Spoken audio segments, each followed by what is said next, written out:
ರಾಜ್ಯದೆಲ್ಲೆಡೆ ಭ್ರಷ್ಟಾಚಾರ ಮುಕ್ತ ಅದಕ್ಕೆ ಸಾಧ್ಯ ಇಲ್ಲ. ಮತ್ತು ಒಂದು ಜಾಗತೀಕರಣದ ಒಂದು ಒಳ್ಳೆ ಸಮಾಜ ಆಗೋದಕ್ಕೆ ಸಾಧ್ಯ ಅಂತ ನಾವು ಅದ್ರ ಭಾವಿಸ್ತಾ ಇದ್ದೀವಿ. ಅಂದ್ರೆ ಸರ್ಕಾರಿ ಕಚೇರಿಗಳಲ್ಲಿ ಬೆಳಿಗ್ಗೆ 10 ಗಂಟೆಗೆ ಸರಿಯಾದ ಸಮಯಕ್ಕೆ ಹಾಜರಾಗಿರ್ಬೇಕಂತ ಹೇಳಿದ್ದಾರೆ. ಅದು ಇನ್ನೂ ಒಳ್ಳೇದು. 10 ಗಂಟೆಗಿದ್ರೆ ಕೆಲ್ಸಗಳೆಲ್ಲ ಲಂಚ ಗಿಂಚ ಏನಾದ್ರು ತಗೊಂಡ್ರೆ ನೀವು ಕಚೇರಿಯಲ್ಲಿ ನಂಬರ್ ಇರುತ್ತೆ, ಈ ನಂಬರ್ಗೆ ಕಾಂಟ್ಯಾಕ್ಟ್ ಮಾಡಿದ್ರೆ ಕಂಪ್ಲೇಂಟ್ ರೈಸ್ ಮಾಡಬಹುದು ಅಂತ ಹೇಳಿದ್ದಾರೆ. ಇದ್ರ ಬಗ್ಗೆ ಸರ್ ಇದು ಒಳ್ಳೆ ಕೆಲಸ, ನಾವು ಮಾಡೋಣ.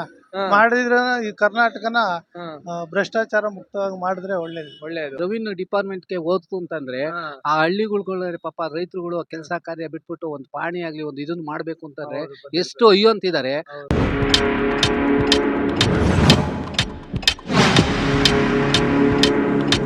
ನಮಸ್ಕಾರ ಸ್ನೇಹಿತರೆ, ನಾನು public talk Kannada YouTube channel ಇಂದ ನಿಮ್ಮ ಪ್ರೀತಿಯ ಜವಳಿ ಕೊಟ್ರೇಶ್. ನಾನಿವತ್ತು ನಮ್ಮ ತುಮಕೂರಿನ ಯೂನಿವರ್ಸಿಟಿ ಮುಂಭಾಗದಲ್ಲಿ ಬಂದಿದ್ದೀನಿ. ಏನಕ್ಕಪ್ಪ ಅಂದ್ರೆ ನಮ್ಮ ನೂತನ ಮುಖ್ಯಮಂತ್ರಿಗಳಾದ ಶ್ರೀಮಾನ್ಯ ಶ್ರೀ ಡಿ.ಕೆ. ಶಿವಕುಮಾರ್ ಸರ್ ಅವರು ಒಂದು ಆದೇಶ ಹೊರಡಿಸಿದ್ದಾರೆ. ಏನಪ್ಪಾ ಅಂದ್ರೆ ನಮ್ಮ ಕರ್ನಾಟಕನ ಭ್ರಷ್ಟಾಚಾರ ಮುಕ್ತ ಕರ್ನಾಟಕ ಮಾಡಬೇಕು ಅಂತ ಹೇಳಿ ಹೊರಟಿದ್ದಾರೆ. ಅದಕ್ಕೆ ನಮ್ಮ ತುಮಕೂರಿನ ಜನತೆಯ ಒಂದು ಬೆಂಬಲ ಹೇಗಿದೆ, ಇವರು ತಮ್ಮ ಅಭಿಪ್ರಾಯನ ಏನು ಹೇಳ್ತಾರೆ ಅಂತ ಕೇಳಕ್ ಹೋಗ್ಬಿಡೋಣ. ಅದಕ್ಕೂ ಮೊದಲು ಇದುವರೆಗೂ ಯಾರೇ ನನ್ನ public talk Kannada YouTube channel subscribe ಮಾಡ್ಕೊಂಡಿಲ್ವೋ ಅವ್ರು ಈಗಲೇ ಹೋಗಿ ಸಬ್ಸ್ಕ್ರೈಬ್ ಮಾಡ್ಕೊಳ್ಳಿ. ಹಾಗೆ ಪಕ್ಕದಲ್ಲಿರೋ ಬೆಲ್ ಐಕಾನ್ ಒತ್ಬಿಡಿ, ನನ್ನೆಲ್ಲ ನೋಟಿಫಿಕೇಶನ್ಗಳು ನಿಮಗೆ ತಲುಪುತ್ತೆ ಅಂತ ಹೇಳ್ತಾ ಹಾಗೆ ಹೈಪ್ ಮಾಡೋದು ಮಾತ್ರ ಮರಿಬೇಡಿ. ಬನ್ನಿ ಈಗ ಕೇಳೋಣ ನಮ್ಮ ತುಮಕೂರಿನ ಜನತೆ ಭ್ರಷ್ಟಾಚಾರ ಮುಕ್ತ ಕರ್ನಾಟಕ ಮಾಡೋದಕ್ಕೆ ಹೇಗೆ ಹೊರಟಿದ್ದಾರೆ ಅಂತ ನೋಡೇ ಬಿಡೋಣ. ಬನ್ನಿ ಸರ್. ಏನಿಲ್ಲ, ಬನ್ನಿ ಸರ್. ಸರ್ ಏನ್ ಗೊತ್ತಾ, ಈಗ ನಮ್ಮ ನೂತನ ಮುಖ್ಯಮಂತ್ರಿಗಳು ಭ್ರಷ್ಟಾಚಾರ ಮುಕ್ತ ಕರ್ನಾಟಕ ಮಾಡೋದಕ್ಕೆ ಹೊರಟಿದ್ದಾರೆ. ಇದ್ರ ಬಗ್ಗೆ ನಿಮ್ಮ ಅಭಿಪ್ರಾಯ ಸರ್? ಹೌದು, ಖಂಡಿತ.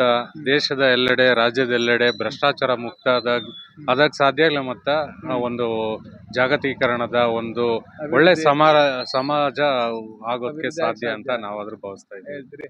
ಸರ್ ಈಗ ಸರ್ಕಾರಿ ಅಧಿಕಾರಿಗಳು ಸರಿಯಾಗಿ 10 ಗಂಟೆಗೆ ಕಚೇರಿಯಲ್ಲಿ ಇರಬೇಕು ಅಂತ ಹೇಳ್ತಿದ್ದಾರೆ. ಇದ್ರ ಬಗ್ಗೆ ನಿಮ್ಮ ಅಭಿಪ್ರಾಯ? ಹೌದು, ಖಂಡಿತ. ಸಮಯಕ್ಕೆ ಅವ್ರಿಗೆ ವೇತನ ಕೊಡ್ತಾ ಇರೋದೇ, ಎಲ್ಲ ಸಾರ್ವಜನಿಕ ಕೆಲಸ ಮಾಡ್ತಾ ಇರೋದೇ ಕರೆಕ್ಟ್ ಸಮಯಕ್ಕೆ, ಯಾವುದೇ ವಿಳಂಬ ಇಲ್ಲದ ಮಾಡೋದೇ ಅದು ಉದ್ದೇಶ. ಸರ್ಕಾರಿ ಸೇವೆ ಸೇರ್ಬೇಕಾದ್ರೆ ಒಂಥರ ಉದ್ಯೋಗ ಇಲ್ದಾಗ್ಲೇ ಒಂಥರ ಭಾವನೆ ಇರ್ತದೆ, ಉದ್ಯೋಗ ಪಡೆದಾಗ್ಲೇ ಬೇರೆ ತರ ಇರ್ತದೆ. ಎಲ್ಲರೂ ಸೇರಿ ಒಂದು ಹೊಸ ಸಮಾಜ ನಿರ್ಮಾಣ ಮಾಡೋದ್ರಲ್ಲಿ ಒಳ್ಳೆ ಉತ್ತಮ ಆಗೋದ್ರಲ್ಲಿ ಖಂಡಿತ ಆಶಾ ಭಾವನೆ ವ್ಯಕ್ತಪಡಿಸ್ತಾ ಇದ್ದೀವಿ. ಸರ್ ಈಗ ಸರಿಯಾದ ಸಮಯಕ್ಕೆ ಅಂದ್ರೆ 10 ಗಂಟೆಗೆ ಸರ್ಕಾರಿ ಅಧಿಕಾರಿಗಳು ಕಚೇರಿಲಿ ಇದ್ರೆ ಕೆಲ್ಸಗಳೆಲ್ಲ ಇನ್ನೂ ಬೇಗ ಆಗುತ್ತೆ, ಸುಲಲಿತ ಆಗುತ್ತೆ.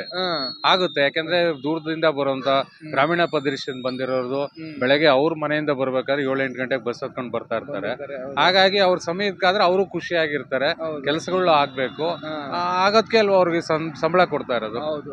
ಸರ್ ಈಗ ಇನ್ನೊಂದು, ಏನಾದ್ರೂ ಭ್ರಷ್ಟಾಚಾರ ನಡೆದ್ರೆ ಕಚೇರಿಯಲ್ಲೇ ನಂಬರ್ ಇರುತ್ತೆ, ಅದಕ್ಕೆ ಕಾಲ್ ಮಾಡಿ ಆದಷ್ಟು ಬೇಗ ಬಂದು ಇದ್ರ ಬಗ್ಗೆ ಕ್ರಮ ಕೈಗೊಳ್ತಾರೆ ಅಂತ ಹೇಳಿದ್ದಾರೆ ಮುಖ್ಯಮಂತ್ರಿಗಳು. ಇದ್ರ ಬಗ್ಗೆ ನಿಮ್ಮ ಅಭಿಪ್ರಾಯ? ಅಂದ್ರೆ ಅವರು ಎಲ್ಲದಕ್ಕೂ ಎದುರಿಸಕ್ಕೆ ರೆಡಿ ಇರ್ಬೇಕು. ಈಗ ದೂರ್ ಕೊಟ್ಟಿದ ತಕ್ಷಣ ಇದು ಏಕಪ್ಪ ದೂರ್ ಕೊಟ್ಮೇಲೆ ತಿರ್ಗಾ ಮತ್ತೆ ಕೇಳ್ತಾರೆ ಅನ್ನೋದು ಅಂದ್ರೆ ಇರಬಾರ್ದು. ಮತ್ತೆ ದೂರ್ ಕೊಟ್ಟಿದ ತಕ್ಷಣ ಕೆಲಸ ಲೇಟ್ ಆದ್ರೂ ಪರವಾಗಿಲ್ಲ, ಪ್ರಾಮಾಣಿಕವಾಗ್ಲಿ ಅನ್ನೋ ಮನೋಭಾವ ದೂರ್ ಕೊಡೋಂಥವ್ರು ಇದ್ರಲ್ಲೂ ಇರಬೇಕು. ತುಂಬಾ ಒಳ್ಳೆ ಮಾತುಗಳು ಹೇಳಿದ್ರ. ಧನ್ಯವಾದಗಳು ಸರ್. ಸರ್ ನಮಸ್ತೆ. ನಮಸ್ಕಾರ ಸರ್ ನಿಮ್ಮ ಹೆಸರು? ಯತೀಶ್ ಅಂತ. ಸರ್ ಈಗ ನಮ್ಮ ಕರ್ನಾಟಕ ಸರ್ಕಾರದ ನೂತನ ಮುಖ್ಯಮಂತ್ರಿಗಳು ಒಂದು ಆದೇಶ ಹೊರಡಿಸಿದ್ದಾರೆ. ಏನಪ್ಪಾ ಅಂದ್ರೆ ಭ್ರಷ್ಟ ಮುಕ್ತ ಕರ್ನಾಟಕ ಮಾಡೋದಕ್ಕೆ ಹೊರಟಿದ್ದಾರೆ. ಇದ್ರ ಬಗ್ಗೆ ನಿಮ್ಮ ಒಂದು ಅಭಿಪ್ರಾಯ ಸರ್? ಎಲ್ಲ ಮಾಡಿದ್ರೆ ಬಹಳ ಒಳ್ಳೇದು, ಭ್ರಷ್ಟಾಚಾರನೇ ಇರಬಾರ್ದು ಹೇಳಿ, ಬಹಳ ಒಳ್ಳೇದು ಮಾಡ್ತಾರೆ. ಹಾಗೇನಾ ಸರ್, ಸರ್ಕಾರಿ ಕಚೇರಿಗಳಲ್ಲಿ ಬೆಳಿಗ್ಗೆ 10 ಗಂಟೆಗೆ ಸರಿಯಾದ ಸಮಯಕ್ಕೆ ಹಾಜರಾಗಿರ್ಬೇಕಂತ ಹೇಳಿದ್ದಾರೆ. ಅದು ಇನ್ನೂ ಒಳ್ಳೇದು. 10 ಗಂಟೆಗಿದ್ರೆ ಕೆಲ್ಸಗಳೆಲ್ಲ ಚೆನ್ನಾಗಿ ಟೈಮ್ ಇರುತ್ತಲ್ಲ, 10ರಿಂದ 1 ತನಕ. ಹೌದು, ಕರೆಕ್ಟ್.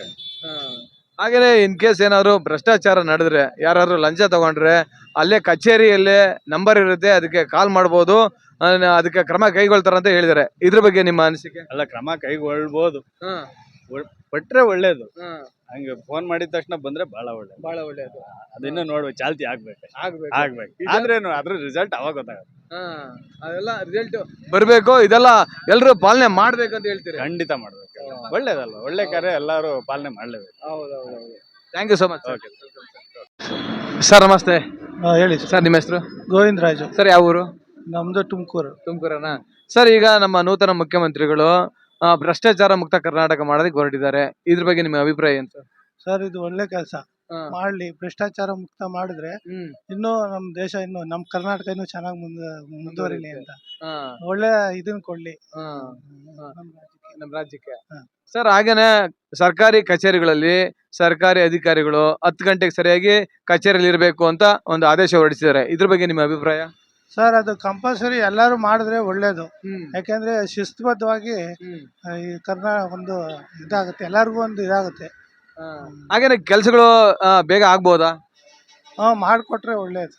ಯಾಕಂದ್ರೆ ಈಗ ಸರಿಯಾದ ಸಮಯಕ್ಕೆ ಕಚೇರಿಯಲ್ಲಿ ಇದ್ರೆ ಸರಿಯಾದ ಸಮಯ ಕಚೇರಿಯಲ್ಲಿ ಇದ್ರೆ ಎಲ್ಲಾ ಕೆಲಸಗಳು ಬೇಗ ಆಗ್ತವೆ. ಆಗುತ್ತೆ. ದೂರದಿಂದ ಬಂದಿರ್ತಾರೆ, ದೂರದ ಹಳ್ಳಿಗಳಿಂದ, ಅವ್ರ ಕೆಲಸಗಳೆಲ್ಲ ಬೇಗ ಆಗುತ್ತೆ ಅಂತ ಹೇಳ್ತೀರಾ?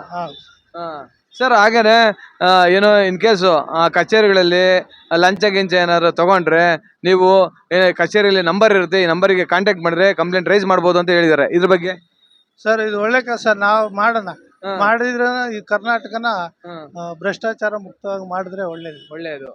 ತುಂಬಾ ಒಳ್ಳೆ ಮಾತುಗಳು ಹೇಳಿದಿರಾ, ಧನ್ಯವಾದಗಳು sir. Thank you sir. Sir ನಮಸ್ತೆ. ನಮಸ್ಕಾರ ಸರ್ ನಿಮ್ಮ ಹೆಸರು? ಗುರು ಅಂತ, ಸರ್ ತುಮಕೂರೇನಾ? ತುಮಕೂರೇನೆ. ಸರ್ ಈಗ ನಮ್ಮ ನೂತನ ಮುಖ್ಯಮಂತ್ರಿಗಳು ಭ್ರಷ್ಟಾಚಾರ ಮುಕ್ತ ಕರ್ನಾಟಕ ಮಾಡೋದಕ್ಕೆ ಪಣ ತೊಟ್ಟರೆ, ಇದ್ರ ಬಗ್ಗೆ ನಿಮ್ಮ ಅಭಿಪ್ರಾಯ ಸರ್? ನಾವು ಬರೀ ಅವರು ಮಾತಿನಲ್ಲಿ ಹೇಳಿ ಮಾಡೋದು ಅದು ತರವಲ್ಲ, ಅದು ಕಾರ್ಯಗತವಾಗಿ ಮಾಡೋದು ಅಂತಂದ್ರೆ ಅವಾಗ ನಾವು ಅದನ್ನ ಒಪ್ಕೊಂತೀವಿ. ಸುಮ್ನೆ ಯಾಕೆಂದ್ರೆ ಈಗ ಎಲ್ಲರೂ ಬರ್ತಾರೆ, ನಾವ್ ಹಂಗ್ ಮಾಡ್ತೀವಿ ಹಿಂಗ್ ಮಾಡ್ತೀವಿ ಅಂತ ಹೇಳೋದ್ಕಿನ್ನ ಆಗ ಇದನ್ನ ಹೇಳ್ದಲೇ ಮಾಡ್ತಾರಲ್ಲ, ಅದು ಅವ್ರದ್ದು ದೊಡ್ಡತನ. ಸರ್ ಸರ್ಕಾರಿ ಅಧಿಕಾರಿಗಳು ಸರಿಯಾಗಿ 10 ಗಂಟೆಗೆ ಕಚೇರಿಯಲ್ಲಿ ಇರಬೇಕು ಅಂತ ಹೇಳಿ ಆದೇಶ ಹೊರಡಿಸಿದ್ದಾರೆ. ಇದ್ರ ಬಗ್ಗೆ ನಿಮ್ಮ ಅಭಿಪ್ರಾಯ ಸರ್? ಅದು ತುಂಬಾ ಒಳ್ಳೇದು. ಅವರು ಬಂದು 10 ಗಂಟೆಗೆ ಕೆಲಸ ಮಾಡಿದ್ರೆ ಎಲ್ಲರಿಗೂ ಅನುಕೂಲನೇ. ಮತ್ತೆ ಈ ಲಂಚ ಮುಕ್ತ ಭಾರತ ಮಾಡ್ಬೇಕು ಅನ್ನೋದು ಒಂದು ದೊಡ್ಡ ಆಸೆ ಜನಗಳು ಇಟ್ಕೊಂಡಿರ್ತಾರೆ. ಈಗ ಒಂದು ಈ ರೆವಿನ್ಯೂ ಡಿಪಾರ್ಟ್ಮೆಂಟ್ಗೆ ಹೋದ್ತು ಅಂತಂದ್ರೆ ಆ ಹಳ್ಳಿಗಳು ಪಾಪ ರೈತರುಗಳು ಕೆಲಸ ಕಾರ್ಯ ಬಿಟ್ಬಿಟ್ಟು ಒಂದು ಪಾಣಿ ಆಗ್ಲಿ ಒಂದು ಇದನ್ನ ಮಾಡ್ಬೇಕು ಅಂತಂದ್ರೆ ಎಷ್ಟು ಅಯ್ಯೋ ಅಂತಿದ್ದಾರೆ. ಅದನ್ನೆಲ್ಲ ಇವರು ಗೊತ್ತಾಗಿ ಇಂಥವನ್ನೆಲ್ಲ ಮಾಡಿ ಒಂದು ಒಳ್ಳೆ ಹೆಸರು ತಗೊಂಡ್ರೆ ಅವ್ರು ಈಗ CM ಅನ್ನೋದು ಒಂದು ಪಟ್ಟ ಬಂದಿರೋದಕ್ಕೂ ಒಂದು ಸಾರ್ಥಕವಾಗುತ್ತೆ ಅಂತ ನಾವ್ ಹೇಳ್ಬೋದು. ಹೌದು. ಸರ್ ತುಂಬಾ ಒಳ್ಳೆ ಮಾತುಗಳು ಹೇಳಿದ್ರಿ. ನಿಮಗೂ ಕೂಡ ಧನ್ಯವಾದಗಳು ಸರ್. Thank you.